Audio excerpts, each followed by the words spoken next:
बिस्मिल्लाहिर्रहमानिर्रहीम। अस्सलाम वालेकुम नाज़रीन, आप यूट्यूब चैनल देख रहे हैं। मैं इमरान खान हूँ।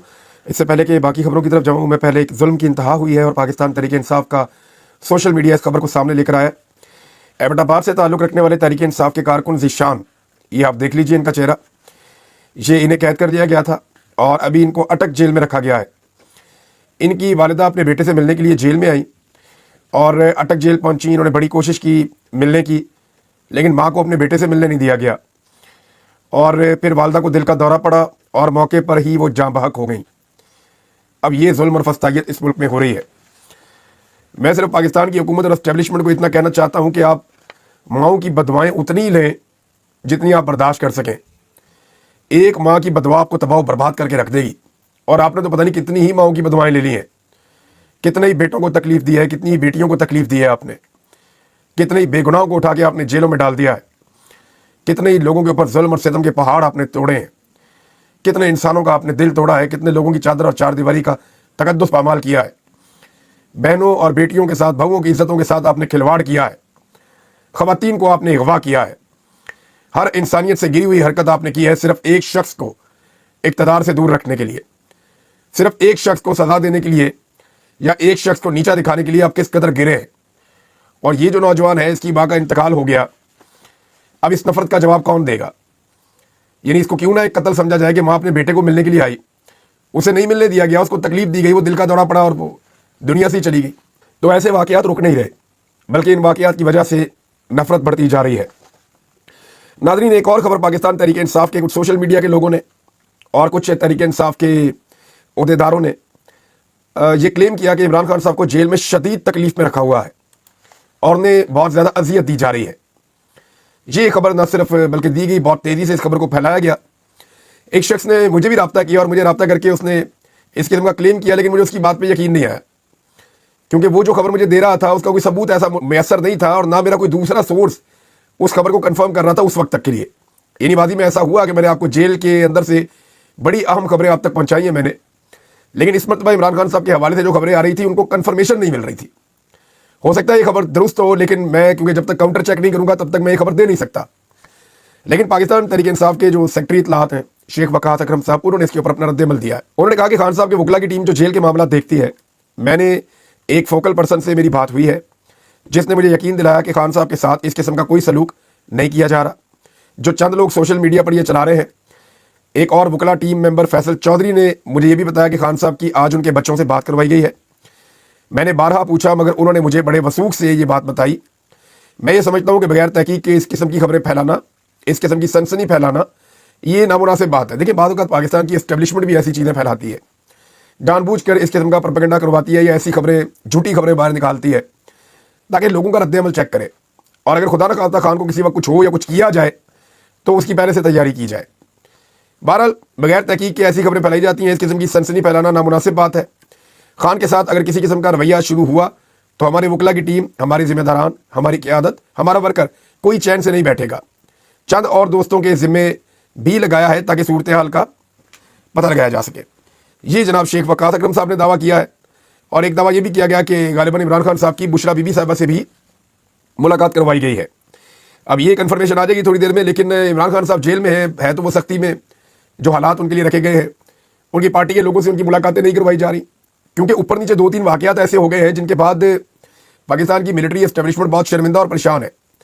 जैसा कि आर्मी चीफ और मरीम नवाज़ की एक मुश्तरका जो एक एक्टिविटी थी उसकी वजह से। नंबर 2, आर्मी चीफ ने जो एक तलबा से बातचीत करते हुए कुरान पाक की आयत का हवाला दिया और साथ में उन्होंने औरतों के एहतराम की बात की, उसका जो रद्द-ए-अमल आया बड़ा सख्त। फिर लम्स में जो एक सानिया हुआ DGI-SPR के साथ, यानी वहाँ बड़े सख्त सवालात पूछे गए। जो लम्स में हुआ वो क्या हुआ, मैं आपको थोड़ा सा बता देता हूँ कि DGI-SPR के पास तलबा के सवालात के तसल्ली बख्श जवाबात वहाँ नहीं थे, ये लम्स के सोर्सेज बता रहे हैं, और सवालात कुछ और किए गए, बाद का जवाबात कुछ और दिए गए।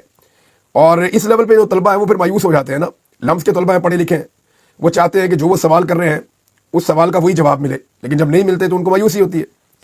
तो सवालात ज़्यादा सख्त थे, उसकी वजह से DG साहब को वहाँ से जल्द जाना भी पड़ा, ये भी रिपोर्ट हुआ है। अब मामला ये है कि इन चीज़ों को लेकर एस्टेब्लिशमेंट को गुस्सा, और जब भी गुस्सा आता है वो इमरान खान साहब पे निकलता है जेल में। और इमरान खान साहब ने अपनी बहन को ये कह दिया था कि जो कुछ भी हो रहा है पाकिस्तान के आर्मी चीफ करवा रहे हैं और जनरल आसिम मुनीर, तो साफ जाकर उनका नाम लो और ये बताओ کہ وہ جو कर्नल जेल में बैठा हुआ है वो सख्तियां जब करता है तो वो बाकायदा जनरल आसिम मुनीर साहब इसके पीछे होते हैं ऑर्डर देने वाले। ये इमरान खान साहब ने कहा था अपनी बहन को कि जाकर बाहर आप बता दें। अब नाज़रीन, कि इमरान खान साहब तो जेल में है लेकिन उनको एक बहुत बड़ी कामयाबी मिली है, ना सिर्फ लाहौर में बल्कि इस्लामाबाद में भी इमरान खान साहब के जो उम्मीदवार हैं वो इलेक्शन जीत गए हैं। यानी पहले लाहौर वाला इलेक्शन उन्होंने जीता, फिर इस्लामाबाद हाई कोर्ट बार के इलेक्शन में भी कैदी नंबर 804 के हमायत याफ्ता उम्मीदवार वाजिद गिलानी साहब जो है वो सदर मुंतखब हो गए। लाहौर में जो है आसिफ नसवाना साहब जीत गए। और ये जो जीतने वाले सदूर हैं, अब देखें ना, ये 26वीं आईनी तरमीम का रद्द-ए-अमल आ रहा है। जिस तरह 26वीं आईनी तरमीम पास करवाई गई, जैसे अदलिया को काबू कर लिया गया, अब ये वकला की जानिब से रद्द-ए-अमल आ रहा है और ये आने वाले दिनों में बढ़ेगा। अब ये जो सदूर है, ये जीतने वाले कह रहे हैं जी हम तो इस्लामाबाद भी जाएंगे, एहतजाज भी करेंगे, रोला भी डालेंगे और हम 26वीं आईनी तरमीम को वापस करवाएंगे। अच्छा, इस कामयाबी में एक शख्स का नाम आप भूल नहीं सकते, ये हमें याद रखना पड़ेगा। पाकिस्तान की एस्टेब्लिशमेंट ने, मिलिट्री एस्टेब्लिशमेंट ने, एजेंसियों ने इंतजार हुसैन पंजूता साहब को अगवा किया था, अपने मसल्स दिखाए थे, अपनी ताकत दिखाई थी। बंदूक है ना उनके पास, बूट है, बंदूक है, तो वो बंदूक से और बूट से अपनी ताकत दिखाते हैं। उनके पास दलील नहीं है, बात नहीं कर सकते, उनके पास बात करने के लिए कुछ है ही नहीं, ना नॉलेज है, ना तजर्बा है, ना कुछ और है, सिर्फ बंदूक है और बूट है। वो मारते हैं डंडे के साथ या बंदूक दिखाते हैं, ये दो काम करते हैं। तो उन्होंने अपनी ताकत दिखाई, अपने मसल्स दिखाए इंतजार हुसैन पंजूता साहब को। फिर इंतजार हुसैन पंजूता साहब ने कानून की ताकत दिखाई, उन्होंने काले कोट की ताकत दिखाई, उन्होंने इत्तफाक और इत्तेहाद की ताकत दिखाई और नॉलेज की ताकत दिखाई। और फिर देखें, इंतजार हुसैन पंजूता ने पाकिस्तान की मिलिट्री एस्टेब्लिशमेंट को लाहौर हाई कोर्ट में और इस्लामाबाद हाई कोर्ट में दोनों जगह पर चारों शाने चित किया है, बदतरीन शिकस्त उनको दी है। जो मिलिट्री बैक्ड गवर्नमेंट है, उनके जो उम्मीदवार थे उनको शिकस्त दी। और इंतजार हुसैन पंजूता साहब को इमरान खान साहब ने बनाया था ISF का ऑर्गेनाइजर, और वो अब सारे मामलात को देख रहे हैं। तो उन्होंने बहुत तेजी से तब्दीलियां की हैं और बड़ी ज़बरदस्त कैंपेन चलाई है। और कैदी नंबर 804 के लिए जिस तरह वकला खड़े हुए हैं, जैसी ज़ोरदार आवाज़ें उठी हैं, ऐसे मनाजिर पाकिस्तान ने बड़े अरसे के बाद देखे हैं। तो नाज़रीन, ये एक बड़ा तगड़ा मैसेज है और ये मैसेज हम सबको याद रखना चाहिए कि ताकत के बलबूते के ऊपर आप कुछ देर के लिए तो लोगों को दबा सकते हैं, लेकिन आप हमेशा के लिए इक़्तिदार में या ताकत में नहीं रह सकते। क्योंकि अल्लाह रब्बुल इज़्ज़त के बाद अगर पाकिस्तान का कोई मालिक है तो वो पाकिस्तान के अवाम है, और हकीकी ताकत पाकिस्तान की अवाम के पास ही है। नाज़रीन, 26 फरवरी को इस्लामाबाद में एक बड़ा प्रोग्राम होने जा रहा है। इसमें अपोजिशन का इत्तेहाद मौजूद होगा, मीडिया, वकला, सिविल सोसाइटी। ये एक कौमी कॉन्फ्रेंस होने जा रही है। पाकिस्तान के साथ जो कुछ भी किया गया है उसके नतीजे में अब सब लोग इकट्ठे होने वाले हैं और इकट्ठे होकर ये फैसला करेंगे कि पीका के जरिए से मीडिया, सोशल मीडिया, आज़ादी इज़हार राय सब छीन लिया, 26वीं आईनी तरमीम के जरिए से अदालतों को यरगमाल बना लिया, कानून को तब्दील करके आर्मी चीफ की मुद्दत मुलाजमत 3 से बढ़ा के 5 साल कर दी, यानी पाकिस्तान की पार्लियामेंट पे पहले ही कब्जा कर लिया फॉर्म 47 के जरिए से। तो पाकिस्तान में आज़ाद रह कौन गया? हर चीज़ को कैप्चर कर लिया, हर चीज़ को जकड़ कर रख लिया है पाकिस्तान की इस वक्त की एस्टेब्लिशमेंट ने। तो इसके ऊपर एक कौमी कॉन्फ्रेंस होने जा रही है, देखते हैं वहाँ से क्या निकलता है। लेकिन कुछ चीज़ें इंपॉर्टेंट एक मैं आपको और बताता हूँ। मैंने एक सर्वे करवाया और ये सर्वे मेरे पास यहाँ सामने मौजूद है, मैं आपको दिखा भी देता हूँ, ये देख लें आप। ये सर्वे मैंने करवाया DGISPR के हवाले से, क्योंकि वो गए, उन्होंने नौजवानों से बातचीत की और उन्हें लगता है जब वो नौजवानों से बातचीत करेंगे तो शायद इसकी कोई बेहतरी पैदा होगी। लेकिन मेरा ये मानना है कि नौजवानों में इस वक्त शऊर का लेवल बहुत ऊपर है। मैं हैरान हो रहा था मंसूर अली खान साहब के प्रोग्राम में नौजवानों के सवाल सुनकर कि अब उन्हें सारा कुछ पता है, आप उनसे कुछ छुपा नहीं सकते, वो ज़मीनी हकायक को किसी से भी बेहतर जानते हैं। तो पाकिस्तान का नौजवान ना सिर्फ वेल इन्फॉर्म्ड है बल्कि वो सवाल करना भी जानता है और जवाब भी मांगता है और वो जुर्रत वाला भी है। तो मैंने DGISPR का जो लफ्ज़ का दौरा है उसके बारे में मैंने नौजवानों से आम सवाल किया। मैंने पूछा कि फ़ौजी क़यादत का दावा है कि वो सियासत में बिल्कुल मुदाखलत नहीं करते, क्या आप इस दावे से इत्तफाक करते हैं? लगभग 20,000 के करीब वोट पड़े, 18,210 वोट मेरे पास है। और मैंने ये 24 घंटे के लिए नहीं करवाया, ये मैंने थोड़ी सी देर के लिए ये सर्वे करवाया था। ये 24 घंटे वाला सर्वे नहीं था, चंद घंटे वाला सर्वे था। तो इसमें 18,210 वोट पड़े हैं और जो फाइनल रिजल्ट हमारे पास है उसमें सिर्फ 5% लोगों ने कहा कि हाँ, फौज जो कहती है कि उसका सियासत में किरदार नहीं है, फौज ठीक कहती है। लेकिन 95% यानी 95% लोगों ने यह कहा कि फौजी क़यादत का यह दावा कि वो सियासत में मुदाखलत नहीं करती वो गलत है, वो झूठ बोलते हैं, हम इससे इत्तफाक नहीं करते। तो मेरे ख्याल में अब रास्ता एक ही बचा है। पाकिस्तान की मिलिट्री एस्टेब्लिशमेंट को चाहिए कि वो अपने असल काम की तरफ वापस जाएं, जैसा कि उनको पूरी दुनिया मशवरा दे रही है, जैसा कि उनको पाकिस्तान में से सब लोग मशवरा दे रहे हैं कि आप अपने असल काम में वापस जाएं, ये सियासत खेलना बंद कर दें, सियासत के अंदर, हुकूमत के अंदर मुदाखलत बंद कर दें, अवामी नुमाइंदों को हुकूमत चलाने दें, सिविलियंस को मुल्क चलाने का इख्तियार आप दे दें और आप सिर्फ बॉर्डर्स को संभालें, आप सिर्फ अमन व अमान के मामलात को संभालें। या जहां पे आपको हुक्म दिया जाए कि आपने यहां पे जाके काम करना है, फर्ज करें आपको हुक्म आता है कि आप फ्लड्स में जाके काम करें तो आप करें। फर्ज करें आपको हुक्म आता है कि आपने फलां जगह पे ये ड्यूटी करनी है, तो वो ड्यूटी आप करें, तो आप हुक्म के मुताबिक चलें, यानी आप अवाम की मुंतखब की हुई हुकूमत की नौकरी करें। जो अवामी हुकूमत है उसके हुक्म के मुताबिक अगर आप चलेंगे तो आपकी इज्जत बहाल होगी, अवाम को आप पे यकीन आना शुरू हो जाएगा, और जो एक खलीज पैदा हो गई है पाकिस्तान की फौज में और अवाम में, वो खलीज भी कम होना शुरू हो जाएगी। शहबाज शरीफ साहब ने जो रंगबाजी की है और जिस किस्म की उन्होंने, यानी माइक पकड़ के, माइक के दुश्मन है शहबाज शरीफ साहब, जब उनके सामने माइक आता है वो अपने सीने पे हाथ मार के माइक को पड़ जाते हैं। पता नहीं कोई पुरानी दुश्मनी है उनकी माइक के साथ कि मेरा नाम शहबाज शरीफ नहीं है, मैं ये कर दूंगा, मैं वो कर दूंगा। ये वही है जिसने कहा था कि मैं जरदारी को मैंने लाड़काना की, लाहौर और इस्लामाबाद कराची की सड़कों पर ना घसीटा तो मेरा नाम शहबाज शरीफ नहीं है। तो आज वो कह रहा है जी, वही वाला बंदा जिसने जरदारी को सदर पाकिस्तान बनाया बाद में, वही वाला सियासतदान आज ये कह रहा है कि वो इंडिया को पीछे छोड़ देगा, इंडिया से आगे निकल जाएगा। जरा ये देखें, मुजम्मल असलम साहब बता रहे हैं कि पाकिस्तान का जो टोटल जीडीपी है ना, वो 350 अरब डॉलर है। यानी हम जितनी भी खिदमात या मसनूआत पैदा करते हैं, हमारी टोटल कौमी पैदावार जो है, चाहे वो मसनूआत है, चाहे वो खिदमात है, कुछ भी है, उनकी टोटल मालियत 350 अरब डॉलर है बस। जबकि भारत 5000 अरब डॉलर से ज्यादा है। पाकिस्तान की जो शरह नमू है, तरक्की की शरह, वो 1% से भी कम है, 1% से भी कम। इमरान खान साहब इसको ले गए थे 6% के करीब, और भारत का 6% है। यानी भारत आगे से आगे बढ़ रहा है, पाकिस्तान आगे बढ़ नहीं रहा। तो इस रफ्तार से अगर ये भारत को पीछे छोड़ना चाहते हैं तो 500 साल और लगे रहे, ऐसे तो ये भारत को पीछे नहीं छोड़ सकेंगे। नाज़रीन, एक के बाद एक तबका एहतजाज करने के लिए आ जाता है। अब किसानों ने एहतजाज का ऐलान कर दिया कि उनका माशी कत्ल किया जा रहा है, और गंदम के किसान पहले से तैयारी कर रहे हैं। गन्ने में उनको मार पड़ी है, किसानों को जो है वो चावल में मार पड़ी है। कपास की पैदावार 33% कम हुई है, और ये कहते हैं यहाँ पे इनकलाब आ रहा है, सब्ज इनकलाब आ रहा है। अब 3900 रुपये मन गंदम मुकर्रर की थी इन्होंने पहले, और 2600 रुपये किसान बेचारा बेचता रहा है। और अब जो पॉलिसी इन्होंने बनाई है, जो किसान दुश्मन पॉलिसी है, उसके खिलाफ किसानों ने यह फैसला किया है कि इस पॉलिसी के खिलाफ 26 फरवरी 2025 से बरोज बुध को एहतजाजी रैली निकालने का फैसला किया है, और किसान इसके अंदर शिरकत करेंगे। सबसे पहले हफ्जाबाद पहुंचेंगे, फिर मुख्तलिफ जगहों से ये अपना काम शुरू करेंगे। तो ऐसा दिखाई देता है कि अब किसान भी तंग आ गए हैं, मजदूर भी तंग आ गए हैं, सरकारी मुलाजमीन भी तंग आ गए हैं, वकला भी तंग आ गए हैं, जजेस भी तंग आ गए हैं, सहाफ़ी भी तंग आ गए हैं। पाकिस्तान में कोई एक ऐसा तबका नहीं है जो इस हुकूमत और इनको लाने वालों से तंग ना आया हो। मेरे ख्याल में जान छुड़ाने का वक्त बहुत करीब है, और जल्दी इन लोगों से जान छूट जाएगी। उधर एक और मैं आपको ये तस्वीर दिखाता हूँ, ये देखें, ये एजाज चौधरी साहब है, ये सेनेटर है पाकिस्तान में। पाकिस्तान में टोटल 100 से कम सेनेटर होते हैं, और ये इज्जतदार लोग होते हैं। तो एजाज चौधरी साहब सेनेटर है। गुज़िश्ता लगभग 1.25 साल से कई दफ़ा कोशिश की गई, प्रोटेक्शन ऑर्डर्स इनके जारी किए गए, लेकिन इनको सेनेट के इजलास में नहीं जाने दिया पाकिस्तान की एस्टेब्लिशमेंट ने। ऐसी जिद पकड़ी हुई है। अगर ये आदमी भी नवाज शरीफ या जरदारी की तरह डील कर लेता तो ये सेनेट के इजलास में बैठा हुआ होता। आप मुझे बताएं ना कि जिद क्या है एजाज चौधरी से। ये अस्पताल में पड़े हुए हैं, इनका वहां पे इलाज हुआ है, और दिल के मर्ज में मुब्तला है, और इनको अस्पताल से फवाद चौधरी साहब के बकौल इनको फौरी तौर पे वापस जेल में भी मुंतकिल किया गया है।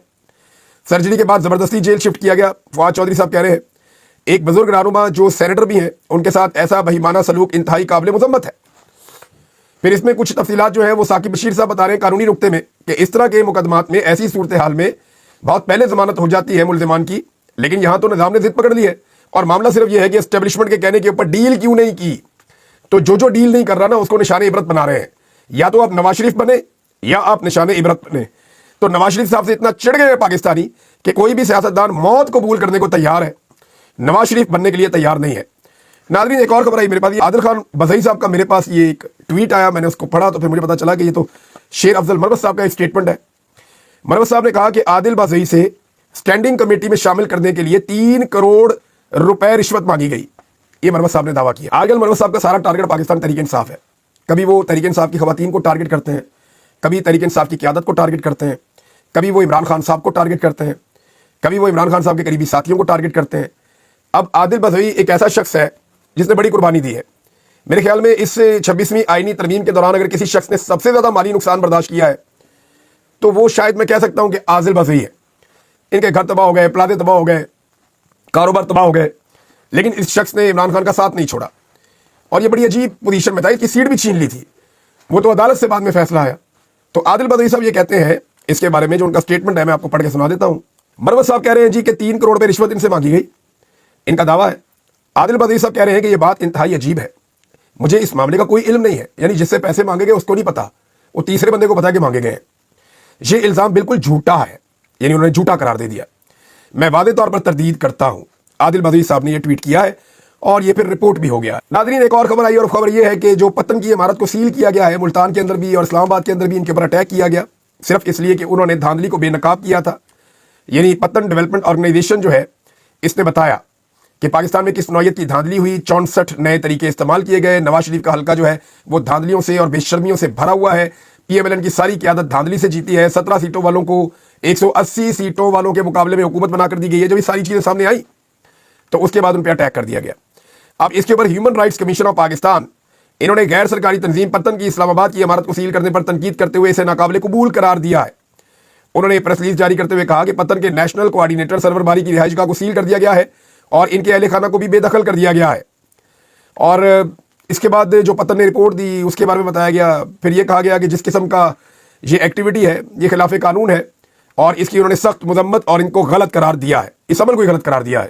عافیہ صدیقی کے بدلے امریکہ کو شکیل افریدی کی حوالگی. حکومت کا جواب سامنے آ گیا. عافیہ صدیقی کی امریکہ عدالت میں رہائی سے متعلق پٹیشن کی حمایت سے پیچھے ہٹنے کے حکومتی بیان نے عدالت کو حیرت میں ڈال دیا. یعنی حکومت پیچھے ہٹ گئی ہے عافیہ صدیقی کو واپس لانے سے. اچھا, میں نے اس کے بارے میں کچھ انفارمیشن کلیکٹ کی ہے.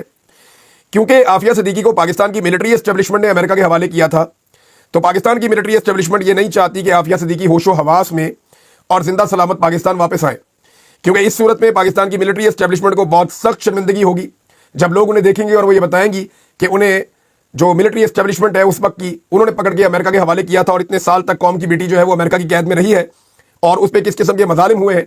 تو اس سے ملٹری اسٹیبلشمنٹ کے خلاف مزید نفرت پیدا ہو جائے گی. لہذا عافیہ صدیقی والے معاملے سے اگر حکومت پیچھے ہٹ جائے اور اپنے موقف سے پبلک میں کچھ اور کہے اور وہاں جا کے پیچھے ہٹ جائے تو اس پہ حیران ہونے کی ضرورت نہیں ہے. ناظرین ایک اور خبر ہے اور یہ بہت عجیب خبر ہے. یعنی جیکب آباد ہے پاکستان کا ایک علاقہ ہے اور وہاں سے یہ خبر آ رہی ہے کہ ڈونلڈ ٹرمپ کی جانب سے غیر ملکی امداد منجمد کیے جانے کی وجہ سے پاکستان کے گرم ترین شہر جیکب آباد کے رہائشیوں کو صاف پانی کی فراہمی کا معاملہ خطرے میں پڑ گیا. اور بھی ٹیکس ہم دیتے ہیں پاکستان کی گورنمنٹ کو, ٹکا کے ہم ٹیکس دیتے ہیں, تنخواہوں کے اوپر ہم ٹیکس دیتے ہیں, ایک ماچس کی ڈبیا خریدتے ہیں اس کے اوپر ٹیکس دیتے ہیں, ہماری سانسوں کے اوپر انہوں نے ٹیکس لگایا ہوا ہے. پاکستان کو دنیا کا مہنگا ترین ملک بنا کر انہوں نے رکھ دیا ہے. تو یہ پینے کا پانی آج بھی ہمیں ٹرمپ نے دینا ہے. اور بھائی ٹیکس تمہیں ہم دیتے ہیں, بے شرموں کی طرح تم ہم سے پیسے لے جاتے ہو, تو ہمیں پینے کا صاف پانی ڈونلڈ ٹرمپ نے دینا ہے. بھائی اس کے پیسوں پہ تو نہیں بیٹھے ہوئے ہمیں جو پینے کا صاف پانی دینا ہے ہمارے ٹیکس کے پیسوں سے ہمیں دو نا. یہ ویسے عجیب و غریبی میں خبریں پڑھ رہا ہوں. اور ناظرین آخر میں خبر میں آپ کو اور بتا دوں, جیسے بہت سارے لوگوں کو اغوا کیا جاتا ہے نا, ویسے ہی اب خبر یہ آ رہی ہے اور میرے پاس سے سورسز نے بتایا کہ عامر مغل کے پیچھے سب لوگ پڑے ہوئے ہیں اور پاکستان کی ایجنسیاں اسلام آباد کے جو صدر ہیں پاکستان تحریک انصاف کے عامر مغل, انہیں اغوا کرنا چاہتی ہیں. چند دن پہلے ان کا ایک سیکٹری تھا جو اغوا ہو گیا تھا 26 نومبر کے دنوں میں, انصر عباس اس کا نام ہے. یہ چند دن قبل واپس آیا ہے اور اس نے عبداللہ نامی ایک اسسٹنٹ کمشنر کے پاس ایک بیان بھی ریکارڈ کروایا ہے اور اس سے یہ بیان لیا گیا ہے کہ جو ہاشم نامی لڑکے نے رینجرز والوں کو کچلا تھا گاڑی کے نیچے دے کر, تو تم یہ بیان دو کہ عامر مغل کے ہاتھ میں کلاشنکوف تھی اور وہ ڈرائیور کے ساتھ بیٹھا ہوا تھا, اس کے حکم پر رینجرز والوں کو کچلا گیا ہے گاڑی کے نیچے, اور پھر عامر مغل نے باقاعدہ کلاشنکوف سے گولیاں چلا کر وہاں پہ رینجرز والوں کو جو ہے وہ مارا ہے. اور یہ عجیب و غریب قسم کی سٹوری ایک جو ہے یہ بیان لیا گیا ہے اور یہ اے سی ہے عبداللہ, اس کے پاس یہ بیان لیا گیا ہے. اور اب جو ٹارگٹ ہے وہ انصر عباس کے واپس آنے کے بعد جو سمجھ آ رہی ہے وہ یہ ہے کہ اب عامر مغل صاحب کو اغوا کیا جائے گا, اسے پکڑنے کی کوشش کی جائے گی. تحریک انصاف کو چاہیے کہ اپنے ساتھی کو محفوظ کرے. اب تک اتنی, اپنا خیال رکھیے, اپنے چینل کا بھی اللہ حافظ.